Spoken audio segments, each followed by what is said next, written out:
നമസ്കാരം. ഞാൻ doctor Abdulla, cancer സർജനാണ്. ചില പേഷ്യൻസൊക്കെ നമ്മുടെ അടുത്ത് വരുമ്പോൾ ക്യാൻസർ ഡയഗ്നോസ് ചെയ്ത് കഴിഞ്ഞാൽ ചോദിക്കാറുണ്ട്, "അല്ല ഡോക്ടറെ എനിക്കെന്തുകൊണ്ടാണ് ആ ക്യാൻസർ വന്നത്?" ചിലപ്പോൾ ബ്രസ്റ്റ് ക്യാൻസർ ആയിരിക്കാം, കോളൻ്റെ ക്യാൻസർ ആയിരിക്കാം. എന്തുകൊണ്ടാണ് ഈ ക്യാൻസർ എനിക്ക് വന്നത് എന്നുള്ളൊരു ചോദ്യം. പലരും പുകവലിക്കുന്ന ആളല്ല. അവരുടെ ചോദ്യത്തിൻ്റെ ഇൻറ്റൻഷൻ ഇതാണ്. ഞാൻ പുകവലിക്കാറില്ല, മദ്യം കഴിക്കാറില്ല, അല്ലെങ്കിൽ ഒരു പൊതുവെ ഒരു ഹെൽത്തി ലൈഫ് സ്റ്റൈലൊക്കെ ഫോളോ ചെയ്യാൻ ശ്രമിക്കുന്ന ഒരാളാണ്. എന്നിട്ട് എന്തുകൊണ്ട് എനിക്കിത് വന്നു?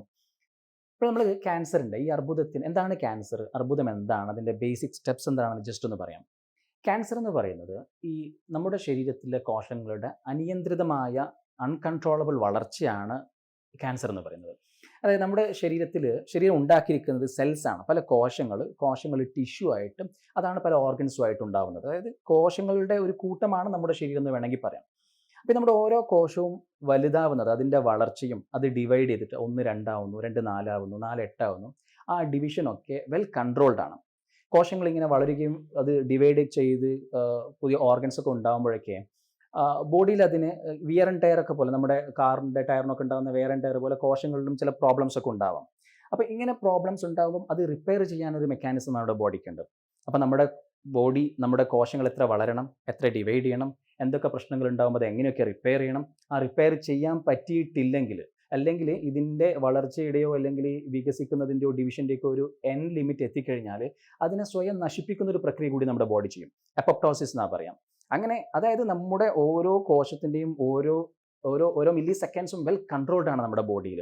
അത് നമ്മുടെ ജനറ്റിക് സിസ്റ്റം വഴി, നമ്മുടെ DNA വഴി, നമ്മുടെ ഹോൾ ജീനോം വഴി അതൊക്കെ കൺട്രോൾ ചെയ്തിട്ടാണ് കൊണ്ടുപോകുന്നത്. അതുപോലെ ഈ സെല്ലൊക്കെ വളരുന്നതിന് നമ്മൾ എനർജി പ്രൊവൈഡ് ചെയ്യണം. ആ എനർജി യൂസ് ചെയ്തിട്ടാണ് അത് വളരുന്നത്. അപ്പോൾ എപ്പോൾ എനർജി കൊടുക്കണം, എനർജി ഇല്ലാത്ത സമയങ്ങളിൽ എങ്ങനെ അത് സർവൈവ് ചെയ്യണം തുടങ്ങി ഒരുപാട് കൺട്രോൾ മെക്കാനിസം നമ്മുടെ ബോഡിയുടെ കോശങ്ങൾക്ക് കിട്ടുന്നുണ്ട്. പക്ഷേ ക്യാൻസർ എന്ന് പറയുമ്പോൾ ഇതിനെയൊക്കെ തകർത്തെറിയുന്നതാണ്. അതായത് ഇതൊന്നും അനുസരിക്കാത്ത ഒരു കൂട്ടം കോശങ്ങളെയാണ് നമ്മൾ ക്യാൻസർ എന്ന് പറയുന്നത്. അതായത് ആ കോശങ്ങൾ വളരാൻ നമ്മുടെ ബോഡിയുടെ പ്രത്യേക സിഗ്നലൊന്നും വേണ്ട. അത് വളർന്നുകൊണ്ടേയിരിക്കും. അതിൻ്റെ വളർച്ചയെ നമ്മുടെ ബോഡിക്ക് കൺട്രോൾ ചെയ്യാൻ പറ്റുന്നുണ്ടാവില്ല. അത് ഡിവൈഡ് ചെയ്തുകൊണ്ടേയിരിക്കും. അപ്പോൾ അതിൻ്റെ ഡിവിഷൻ അത് വീണ്ടും 2 ആവുന്നു, 4 ആവുന്നു, 8 ആവുന്നു. അതിനെ കൺട്രോൾ ചെയ്യാനുള്ള ഒരു മെക്കാനിസം നമ്മുടെ ബോഡിയിൽ നിന്ന് നഷ്ടപ്പെട്ടു പോയി. പിന്നെ അതുപോലെ അതിലും ഈ വെയർ ആൻഡ് ടയറും പ്രോബ്ലംസ് ഒക്കെ ഉണ്ടാവാം. അതിലും കുറേ എന്താ പറയുക പ്രശ്നങ്ങളുണ്ടാവും, ഡാമേജസ് ഉണ്ടാവും. ആ ഡാമേജ് ബോഡിക്ക് റിപ്പയർ ചെയ്യാൻ പറ്റുന്നില്ല. അങ്ങനെ റിപ്പയർ ചെയ്യാൻ പറ്റാത്ത എത്ര ഡാമേജുകൾ വന്നു കഴിഞ്ഞാൽ അത് സ്വയം നശിക്കേണ്ടതാണ്. അങ്ങനെ നശിക്കുകയുമില്ല. അപ്പോൾ അതായത് ആ ഡാമേജോടുകൂടി ആ കോശങ്ങൾ വീണ്ടും വികസിച്ച് ഈ ഡാമേജ്ഡ് ആയിട്ടുള്ള കോശങ്ങളുടെ ഒരു കൂട്ടം വളർന്നു വന്ന് അത് അൺകൺട്രോളബിൾ ആയിട്ട് വലുതാവുമ്പോഴാണ് അതിന് എനർജി നമ്മുടെ ബോഡി കൊടുക്കേണ്ട കാര്യമില്ല. ബോഡിയിൽ നിന്ന് എനർജി എടുക്കാനുള്ള ഈ ഗ്ലൂക്കോസ് ഏറ്റവും ആദ്യം എടുക്കാനുള്ള ഒരു കപ്പാസിറ്റി അതിനുണ്ട്. എനർജി ഇല്ലാത്ത സമയത്ത് പോലും സർവൈവ് ചെയ്യാനുള്ള വലിയൊരു ഒരു സിസ്റ്റം ആ ക്യാൻസർ കോശങ്ങൾക്കുണ്ട്. അപ്പം ഞാൻ പറഞ്ഞു വന്നത് നമ്മുടെ ശരീരത്തിലെ ഒരു സിസ്റ്റത്തെയും അനുസരിക്കാത്ത ഒരു കൂട്ടം കോശങ്ങളുടെ അനിയന്ത്രിതമായൊരു വളർച്ചയാണ് ഈ ക്യാൻസർ. അതുകൊണ്ട് തന്നെയാണ് നമുക്ക് ക്യാൻസറിനെതിരെയുള്ള ട്രീറ്റ്മെൻ്റ് ഒക്കെ പല പ്രോബ്ലംസ് ഒക്കെ വരുന്നത്. ഒരു കണക്കിന് ക്യാൻസറിനെതിരെയുള്ള ട്രീറ്റ്മെൻറ്റ് നമ്മൾ എന്താ പറയുക ഇത് ബേസ് ചെയ്തിട്ടാണ് നമ്മൾ ട്രീറ്റ്മെൻറ്റ് ഉണ്ടാക്കിയിരിക്കുന്നത്. പല സ്റ്റെപ്പുകളായിട്ട് ഈ കോശത്തിൻ്റെ ഡിവിഷനും അതിൻ്റെ വളർച്ചയൊക്കെ നമ്മൾ ഡിവൈഡ് ചെയ്തിട്ടുണ്ട്. അപ്പോൾ അതിൽ ഓരോ ഭാഗത്തും ഏത് പ്രോബ്ലമാണോ ഉള്ളത് അതിനെതിരെയുള്ള ഒരു ട്രീറ്റ്മെൻറ്റ്, ടാർഗറ്റഡ് തെറാപ്പി എന്ന് പറയും. അതിനെതിരെ ഒരു സ്പെസിഫിക് ആയിട്ടുള്ള ട്രീറ്റ്മെൻറ്റ് ഡിസൈഡ് ചെയ്യാൻ ഇതുകൊണ്ട് നമുക്ക് പറ്റുന്നുണ്ട്. അതിനൊരു എക്സാമ്പിൾ, ഈ ക്യാൻസർ കോശങ്ങൾ ഗ്ലൂക്കോസ് വളരെ അധികമായിട്ട് എടുക്കും. അതിനെ ബേസ് ചെയ്തിട്ടാണ് നമ്മൾ ഈ പെറ്റ് സ്കാനിങ് ഡിസൈൻ ചെയ്തിരിക്കുന്നത്. കൂടുതൽ ക്യാൻസർ കോശങ്ങളിലേക്ക് കൂടുതൽ ഗ്ലൂക്കോസ് എടുക്കും എന്നുള്ളത് കൊണ്ടാണ് അതിന് നമ്മൾ പെറ്റ് സ്കാൻ എന്താ പറയുക അങ്ങനെയാണ് ഡിസൈൻ ചെയ്തിരിക്കുന്നത്. അങ്ങനെ അതിനൊരു ഓരോ മെക്കാനിസവും നമ്മൾ യൂട്ടിലൈസ് ചെയ്തിട്ട് അതിനുള്ള ഡയഗ്നോസിസിനും ട്രീറ്റ്മെൻറ്റിനും വേണ്ടി ഹെൽപ്ഫുൾ ആവുന്നുണ്ട്. ബട്ട് ഞാൻ പറഞ്ഞു വന്നത്, അപ്പോൾ ഇങ്ങനെയുള്ള അനിയന്ത്രിതമായ വളർച്ചയാണ് ഈ ക്യാൻസറിലേക്ക് നയിക്കുന്നത്. എപ്പോഴാണ് ഈ കോശങ്ങൾ ഇങ്ങനെ അനിയന്ത്രിതമായിട്ടുള്ള വളർച്ചയിലേക്കും ഒരു അൺകൺട്രോളബിൾ ലെവലിലേക്കൊക്കെ പോകുന്നതെന്ന് അറിയും. അതായത് ചില ജനറ്റിക് മ്യൂട്ടേഷൻസ് ഉണ്ടാകുമ്പോൾ നമ്മൾ ഈ ബോഡിയിലെ ഈ ഡാമേജുകൾ റിപ്പയർ ചെയ്യാനുള്ള DNA പ്രോബ്ലംസ് ഉണ്ടാകുമ്പോൾ, അപ്പോൾ അതിന് റിപ്പയർ ചെയ്യാൻ പറ്റാണ്ടാകുമ്പോൾ, പിന്നെ ക്രോണിക് ആയിട്ടുള്ള ഈ ഓക്സിഡേറ്റീവ് സ്ട്രെസ്, നമ്മുടെ സെല്ലിൻ്റെ ഉള്ളിലേക്കുള്ള ഡാമേജുകൾ ഇങ്ങനെ കൂടി വരാം, ഓക്സിഡേറ്റീവ് സ്ട്രെസ് ഒക്കെ ഉണ്ടാകുമ്പോഴും, അങ്ങനെ കോശങ്ങളിൽ പ്രോബ്ലങ്ങൾ ഉണ്ടാകുമ്പോൾ, അതുപോലെ ഈ ക്രോണിക് ഇറിറ്റേഷൻസ് അല്ലെങ്കിൽ ഇൻഫ്ലമേഷൻസ്, നമ്മൾ ഈ നീരിവീക്കം എന്നൊക്കെ മലയാളത്തിൽ പറയാം, കുറേ കാലമായിട്ടുള്ള അൾസറുകൾ, അങ്ങനെ അതൊക്കെ ക്രോണിക് ഇറിറ്റേഷനാണ്. അവിടെ ക്രോണിക് ഇൻഫ്ലമേഷൻസ് ഉണ്ടാകുമ്പോൾ അത് പല ഇമ്മ്യൂൺ മെക്കാനിസംസ് വഴി ഈ ക്യാൻസർ കോശങ്ങൾക്കായി മാറാം.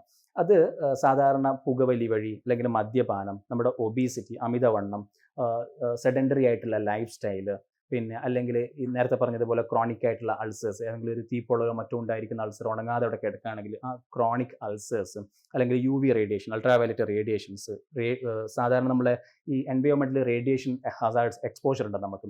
ഈ റേഡിയേഷൻസ് ഇപ്പോഴ് ശരിക്കും മുമ്പ് സ്മോക്കിംഗ് വഴി ഉണ്ടായിരുന്ന ലങ് ക്യാൻസറിനേക്കാൾ കൂടുതലാണ് നമ്മുടെ പൊല്യൂട്ടഡ് എയർ വഴി ഉണ്ടാകുന്ന ലങ് ക്യാൻസറുകൾ എന്നുള്ള ചില പഠനങ്ങളൊക്കെ പറയുന്നുണ്ട്. അപ്പോൾ അങ്ങനെയുള്ള ഈ പൊല്യൂട്ടഡ് എയർസ്, അല്ലെങ്കിൽ ഈ പല ഇൻഫെക്ഷൻസ്, അതിൽ virus infections like HPV, HIV, hepatitis B, പിന്നെ bacteria like H. Pylori, Helicobacter pylori, അതാണ് സ്റ്റൊമക് ക്യാൻസർ ഒക്കെ ഉണ്ടാക്കുന്നത്. ഇങ്ങനെയുള്ള ചില ഇൻഫെക്ഷൻസ്, ഇതൊക്കെ ഞാൻ നേരത്തെ പറഞ്ഞ കോശങ്ങളിൽ പ്രശ്നങ്ങൾ ഉണ്ടാക്കുകയും അതിനെ പിന്നീട് ക്യാൻസർ ആക്കാനും കഴിയുന്ന കാര്യങ്ങളാണ്. അപ്പോൾ ചിലപ്പോൾ ഈ ജനറ്റിക് മ്യൂട്ടേഷൻസ്, ഈ ചില ക്യാൻസറുകൾക്ക് പാരമ്പര്യമായിട്ട് വരുന്നതാണെന്നറിയാം. അതായത് അച്ഛന് ക്യാൻസർ ഉണ്ടെങ്കിൽ മകൾക്ക്, അല്ലെങ്കിൽ അമ്മയ്ക്ക് ഉണ്ടെങ്കിൽ കുട്ടികൾക്ക് ക്യാൻസർ ഉണ്ടാവുന്നു, ഒരേ സിബ്ലിങ്സിന് ക്യാൻസർ ഉണ്ടാവുന്നു, പല ജനറേഷൻസിൽ ഇങ്ങനെ ക്യാൻസർ തുടർന്നു കൊണ്ടേയിരിക്കുന്നു, ഒരാൾക്ക് തന്നെ പല ക്യാൻസർ വരുന്നു. ഇങ്ങനെയൊക്കെയുള്ള ചില ക്യാൻസറുകൾ, ചില hereditary cancer syndrome, BRCA1, BRCA2, അല്ലെങ്കിൽ ലിഞ്ച് സിൻഡ്രോം, അങ്ങനെ കുറേ ക്യാൻസറുകളുണ്ട്, സിൻഡ്രോംസ് ഉണ്ട്. അതുപോലെ അങ്ങനെയുള്ള പാരമ്പര്യമായിട്ട് ജനിതക തകരാറ് വഴി ഉണ്ടാവുന്ന പല കാരണങ്ങളും ഇതേപോലെ ക്യാൻസറിലേക്ക് നയിക്കാം. ഇതൊക്കെയാണ് ഈ ക്യാൻസറിൻ്റെ കാരണങ്ങൾ. അതുകൊണ്ട് തന്നെ ഞാൻ ഈ പറഞ്ഞതുപോലെ ഒരാൾ പുകവലിക്കാത്തത് കൊണ്ട് മാത്രം അയാൾ ക്യാൻസറിൽ നിന്ന് മുക്തി നേടുന്നില്ല. നേരത്തെ പറഞ്ഞതുപോലെ സ്മോക്കിങ്ങിൻ്റെ അതേ ഇഫക്റ്റ് പൊല്യൂട്ടഡ് എയറിനുണ്ട്. അല്ലെങ്കിൽ ഇതൊന്നും ഇല്ലാത്ത ആൾക്ക് റേഡിയേഷൻ എക്സ്പോഷർ നമുക്ക് നമ്മുടെ നേച്ചറിൽ നിന്ന് കിട്ടുന്നുണ്ട്, അല്ലെങ്കിൽ അൾട്രാവയലറ്റ് റേഡിയേഷൻ നമ്മുടെ സണ്ണിൽ നിന്ന് ഡയറക്റ്റ് വരുന്നുണ്ട്, അല്ലെങ്കിൽ ജനറ്റിക് ആയിട്ടുള്ള പല മ്യൂട്ടേഷൻസ് നമുക്ക് കാലക്രമേണ കിട്ടുന്നുണ്ട്, നമുക്ക് ജനറ്റിക് ആയിട്ട് തലമുറകളായിട്ട് കൈമാറി വരുന്നുണ്ട്. അപ്പോൾ ഇങ്ങനെയുള്ള പല കാരണങ്ങളും ക്യാൻസറിലേക്ക് നയിക്കാം. അതുകൊണ്ടാണ് ചിലപ്പോഴൊക്കെ ചില ആളുകൾ പറയേണ്ടി വരുന്നത്, ഇത്ര നല്ല ഹെൽത്തി ലൈഫ് സ്റ്റൈൽ ആയിട്ട് പോലും എനിക്ക് ആ ക്യാൻസർ വന്നു. പക്ഷേ ഇതിൻ്റെയൊക്കെ മീനിങ് എന്താ പറയുക, നമ്മൾ എന്ത് ചെയ്തിട്ടും കാര്യമില്ല എന്നല്ല. ഒരു 50 മുതൽ 60% വരെ ക്യാൻസറുകൾ നമ്മുടെ ഈ ബാഡ് ഹാബിറ്റ്സും ലൈഫ് സ്റ്റൈൽ പ്രോബ്ലംസും ഇതൊക്കെ വഴിയാണ്. അതൊക്കെ നമുക്ക് തടഞ്ഞു നിർത്താൻ പറ്റും. ഞാൻ പറഞ്ഞു വരുന്നത് അതല്ലാത്ത പല ക്യാൻസറുകളും ഉണ്ട്. അതുകൊണ്ടാണ് ഈ ക്യാൻസറുകൾ പലർക്കും വരാനുള്ള ഒരു കാരണവും. പിന്നെ പൊതുവെ ഇതിൻ്റെ ക്യാൻസറിൻ്റെ ലക്ഷണങ്ങൾ, അപ്പോൾ നമ്മൾ ക്യാൻസർ വരാനുള്ള കാരണങ്ങൾ ഇതാണ്. യൂഷ്വലി അതിൻ്റെ ലക്ഷണങ്ങൾ നേരത്തെ തിരിച്ചറിയുക, അതിനെ പെട്ടെന്ന് തന്നെ ഡോക്ടറെ അടുത്ത് കാണിക്കുക, ഒരു ഓങ്കോളജിസ്റ്റിൻ്റെ ഒപ്പീനിയൻ എടുക്കുക എന്നൊക്കെ ഉള്ളതാണ് നമുക്ക് ചെയ്യാൻ പറ്റുന്നത്. സാധാരണ കാണുന്ന ലക്ഷണങ്ങൾ, ഈ കോശങ്ങളൊക്കെ വളർന്ന് വലുതായിട്ടൊരു മുഴയായിട്ട് വരാം. ഇപ്പോൾ ബ്രസ്റ്റിലൊക്കെ ആണെങ്കിൽ ബ്രസ്റ്റിലൊരു മുഴയായിട്ട് വരാം, അല്ലെങ്കിൽ ബോഡിയിൽ എവിടെയെങ്കിലും ഒരു മുഴ, നമ്മൾ തൊടകളിൽ വരുന്ന മുഴ, അല്ലെങ്കിൽ കഴുത്തിൻ്റെ ഭാഗത്തൊക്കെ വരുന്ന മുഴകൾ, കക്ഷത്തിൽ വരുന്ന മുഴകൾ, ഇതൊക്കെ ചില ക്യാൻസറിൻ്റെ ലക്ഷണങ്ങളാവാം. എല്ലാ മുഴകളും ക്യാൻസർ ആണെന്നല്ല. മുഴകൾ, കാണുന്ന മുഴകളിൽ നല്ലൊരു ശതമാനവും ക്യാൻസർ അല്ലാത്തതാണ്. ബ്രസ്റ്റിലാണെങ്കിൽ പോലും ഏറ്റവും കൂടുതലായിട്ട് കാണുന്നത് ഫൈബ്രോ അഡിനോമ എന്ന് പറഞ്ഞാൽ ക്യാൻസർ അല്ലാത്ത, പിന്നീട് ക്യാൻസർ ആവാൻ സാധ്യതയും ഇല്ലാത്ത മുഴകളാണ്. പക്ഷെ എന്നിരുന്നാൽ പോലും മുഴകൾ വരുമ്പോൾ നമ്മൾ ഡോക്ടറെ കണ്ടിട്ട് അത് ക്യാൻസറിൻ്റെ മുഴയല്ല, അല്ലെങ്കിൽ ക്യാൻസർ ആവാൻ സാധ്യതയില്ല എന്നൊക്കെ ഉറപ്പിക്കാം. ഒന്നതാണ്. രണ്ടാമത്തത് ചില അൾസറുകൾ, വായിൽ കാണുന്ന വിട്ടുമാറാത്ത അൾസർ, ഇടയ്ക്കിടെ വരുന്ന പെയിൻഫുൾ ആയിട്ടുള്ള അൾസറിനെ പറ്റിയല്ല പറയുന്നത്. വിട്ടുമാറാത്ത പെയിനൊന്നും ഇല്ലാത്ത അൾസർ, അല്ലെങ്കിൽ കാലിലോ കയ്യിലോ കാണുന്ന മുറിവുകൾ, അത് ഉണങ്ങാതെ വർഷങ്ങളോളം ഉണങ്ങാതിരിക്കുക, അങ്ങനെയൊക്കെ ഉണ്ടാകുമ്പോൾ, അല്ലെങ്കിൽ ഭക്ഷണം കഴിക്കുമ്പോൾ വയറുവേദന, വയറ്റിൽ നിന്ന് പോകുമ്പോൾ രക്തം പോവുക, അല്ലെ കറുത്ത കളറിൽ വയറ്റിൽ നിന്ന് പോവുക, തുടങ്ങിയ കാര്യങ്ങൾ, അതൊക്കെ വയറിൽ ബ്ലീഡിങ് ഉണ്ടാകുന്നതിൻ്റെ പ്രശ്നങ്ങളാണ്. അത് അവിടെയുള്ള അൾസർ എന്നുള്ള ബ്ലീഡിങ് ആയിരിക്കാം. അതുകൊണ്ടാണ്. അത് ചിലപ്പോൾ ക്യാൻസർ ആവാം. എപ്പോഴും അങ്ങനെയാണെന്നില്ല. വീണ്ടും ഞാൻ ഓർമ്മപ്പെടുത്തുന്നു, ഈ പറയപ്പെടുന്ന ലക്ഷണങ്ങൾ, ക്യാൻസറിന് പറയുന്ന ലക്ഷണങ്ങളിൽ 90% കാണുന്നതും ക്യാൻസർ അല്ലാത്ത കാരണങ്ങൾ കൊണ്ടാണ്. ഈ ഏതെങ്കിലും ഒരു ലക്ഷണം കാണുമ്പോഴേക്കും എനിക്ക് ക്യാൻസർ ആണെന്ന് വിചാരിക്കേണ്ട കാര്യമില്ല. പക്ഷേ അതിനൊരു ഡോക്ടറെ കണ്ടിട്ട് ക്യാൻസർ അല്ല എന്ന് ഉറപ്പിക്കുക, അല്ലെങ്കിൽ ക്യാൻസറിൻ്റെ സാധ്യത ഉണ്ടോ ഇല്ല എന്നൊക്കെ അറിയണം. അത് ഡോക്ടർ അങ്ങനെ സാധ്യതയില്ല എന്ന് പറഞ്ഞാൽ നമുക്കത് വിശ്വസിക്കണം. കാരണം 90% ക്യാൻസർ ആയിരിക്കില്ല. അപ്പം അതാണ് നമ്മൾ കൂടുതൽ ഇമ്പോർട്ടൻ്റ് ആയി കാണേണ്ടത്. ഈ ഒരു ലക്ഷണം വരുമ്പോഴേക്കും ഞാനൊരു ക്യാൻസർ രോഗിയാണെന്ന് ചിന്തിക്കുന്നത് കൂടുതൽ പ്രശ്നങ്ങളുണ്ടാക്കും. സത്യത്തിൽ അത് ക്യാൻസറിനേക്കാളും വലിയ പ്രശ്നമാണ്. ഒരു ബുദ്ധിമുട്ടില്ലാത്ത ഒരാൾ ഞാൻ ക്യാൻസർ രോഗിയാണെന്ന് ചിന്തിച്ചിട്ട് എന്താ പറയുക, ജീവിതം കളയുന്നത് ക്യാൻസറിനേക്കാളും വലിയ പ്രശ്നമാണത്.